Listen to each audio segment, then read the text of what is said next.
Hello viewers, আক্স me anything এর পক্ষ থেকে সবাইকে স্বাগতম।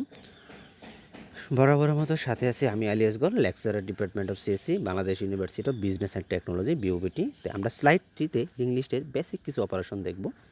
বেসিক্যালি এটা হলো সিঙ্গেল লিঙ্ক লিস্টের জন্য। তো এখানে প্রথমে আছে ট্যাবার্সিং। প্রথমে আসি আমরা ট্যাবার্সিং বা অনেকে এটাকে বলা হয় ভিজিটিং। তারপর আছে সার্চিং। আচ্ছা, ট্যাবার্সিং আর সার্চিং প্রায় সেম সেম ধরনের জিনিসই। আমরা এখানে একটু দেখি যে এখানে একটা লিঙ্ক লিস্ট দেওয়া আছে। এটা ট্যাবার্সিং বলতে কী বোঝা? প্রত্যেকটা নোটকে ভিজিট করা। আমরা শুরু করব কোথায় থেকে?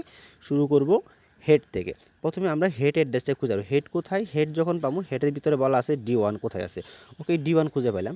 এখন D1 এর নেক্সট থেকে খুঁজে পাবো D2 কোথায় আছে। D2 নেক্সট থেকে খুঁজে পাবো D3 কোথায়। এবার চলতে থাকবো কতক্ষণ?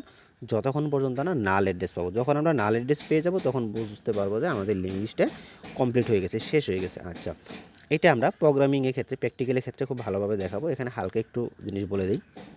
প্রথমে আমরা যে কোনো একটা পয়েন্টার নিব পি, ফার্স্ট পয়েন্টার নিব পি।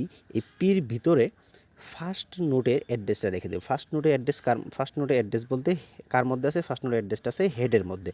আমরা অ্যাট ফার্স্টে পি সমান সমান লিখলাম হেড, তার মানে address of the first element. Okay, এখন তাহলে পির পির ভিতরে হেডের অ্যাড্রেস। এখন যদি আমরা পি খুঁজে পাই, মানে পির মধ্যে কার মান দেওয়া আছে? পির মধ্যে D1 এর মান দেওয়া আছে। তো আমরা এইভাবে লিখি যে visit P1 P P at the rate বলতে পারবা পি পয়েন্টার D1, তার মানে data item of first note. P কাকে পয়েন্ট করতেছে? পি যাকে পয়েন্ট করে সেখানে যে ডাটা আইটেম D1, তার মানে আমরা D1কে ভিজিট করলাম। ওকে, D1কে ভিজিট করা শেষ। এখন আমরা যেতে হবে কত? D2তে। D2 আমরা কীভাবে পাবো? D2তে যাওয়ার জন্য আমরা পয়েন্টার একটু চেঞ্জ করে নিই। আগে পয়েন্টার আসলে কোথায়? পয়েন্টার আসলে হেড অ্যাড্রেসের। হেড থেকে আমরা যাব কোথায়?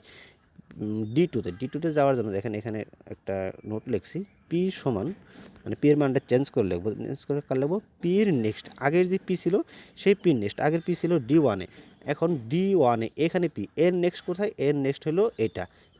এই এর নেক্সটের যে অ্যাড্রেসটা, এই অ্যাড্রেসটা বর্তমান পির ভিতরে রেখে দিলাম। তার মানে আমরা কিন্তু অ্যাড্রেস চেঞ্জ হয়ে গেলাম। Pick address of the next note. Next নোটের অ্যাড্রেসটা আমরা পিক করলাম। তাহলে এখন আমরা কোনটাকে ভিজিট করবো? ওই নেক্সট নোটের অ্যাড্রেস যে পির মধ্যে রাখলাম, সেই পিতে যে ডেটা আছে সেই ডেটাটাকে পিক করব।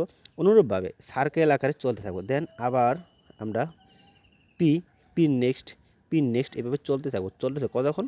যতক্ষণ পর্যন্ত না পির মানটা নাল পাই। এরকম নেক্সট গেতে গেতে যাওয়ার সময় লাস্টে এক সময় পির মানটা নাল পাবো। যখন নাল পাবো তখন আমরা বুঝবো যে আমাদের কাজটা কমপ্লিট হয়ে গেছে। তো যেভাবে আমরা ট্যাবার্সিং করতে পারি সেভাবে আমরা সার্চিং করতে পারি। সার্চিং ক্ষেত্রে একটা জিনিস চেঞ্জ করতে হবে।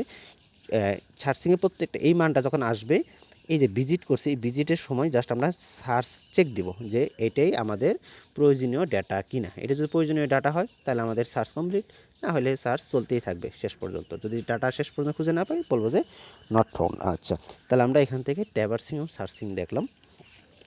আমরা এই স্লাইডে আরেকটা জিনিস দেখব। স্লাইডটা যদি একটু বড় হয়ে যাচ্ছে, আমরা এই স্লাইডে একটু ইনসার্ট অপশনটা দেখব। একটু শর্টকাটকাই বলবো। আমরা এরেতে ইনসার্ট দেখছি। এরেতে যে কোনো জায়গায় ইনসার্ট করা যায়, শুরুতে, শেষে এবং মাঝখানে। আমরা এখানেও তিনটা জিনিসই দেখাবো, শুরুতে, শেষে, মাঝখানে। আচ্ছা, এই ইনসার্ট বলতে আমি ধরে নিলাম এখানে N1 N2 নামক দুইটা, টোটাল তিনটা নোট আছে। আমি N1 এবং N2-র মাঝখানে নিউ নামে কোনো একটা নোটকে ইনসার্ট করতে চাই। আচ্ছা, নিউ নোটকে যদি ইনসার্ট করতে চাই তাহলে নর্মালি আমাদের কনসেপ্টটা কী আসে? নিউ নোটটা N1 N2-র মাঝখানে বসবে। N1 পয়েন্ট করবে নিউকে, আবার নিউ পয়েন্ট করবে হলো N2-কে। এইভাবে হবে। তার মানে আমাদের এই রাস্তাটা এদিক দিয়ে না গিয়ে এই রাস্তাটা এই পাশ দিয়ে ক্রিয়েট করতে হবে। আচ্ছা, এখানে আমাদের দুইটা রাস্তা তৈরি করতে হবে, N1 থেকে নিউ, নিউ থেকে N2। এখন কথা হলো আমরা কোন রাস্তাটা আগে ক্রিয়েট করব। আচ্ছা, এখন যদি আমি N1 থেকে নিউ এই রাস্তাটা ক্রিয়েট করে দিই তাহলে এই রাস্তাটা বাতিল হয়ে যাবে। তখন নিউ এর যে নেক্সট N2 হবে, এই N2-কে আর খুঁজে পাওয়া যাবে না। এই কারণে কাজটা একটু উল্টাভাবে করতে হবে। নিউ থেকে আগে N2 করতে হবে। এই যে এখানে দিচ্ছি দেখেন যে নিউ এর নেক্সট কত হবে? নিউ এর নেক্সট হবে D2, বা D2 তো জানি না। D2 হলো কি? D1 এর নেক্সট। আমরা যার পরে ইনসার্ট করবো সেটা আমরা জানি, D1 এর নেক্সট। তাই লিখে দিচ্ছি যে নিউ এর নেক্সটকে D1 এর নেক্সট মানেই তো N2। তার মানে আমরা প্রথমে এইখান দিয়ে একটা এরকম লিঙ্ক তৈরি করব। তারপরে কি করব? D1 এর নেক্সট N2। এই যে D1 এর নেক্সট হলো নিউ, নিউ। যখন এই রাস্তাটা ক্রিয়েট হয়ে যাবে তখন আর এই নিউটা এই রাস্তাটার থাকবে না। তখন নতুন লিঙ্ক লিস্টটা হবে এরকম, হেড থেকে শুরু D1 এর নেক্সট নিউ এর নেক্সট D2 এর নেক্সট D3 এবং finally null. Okay, thank you.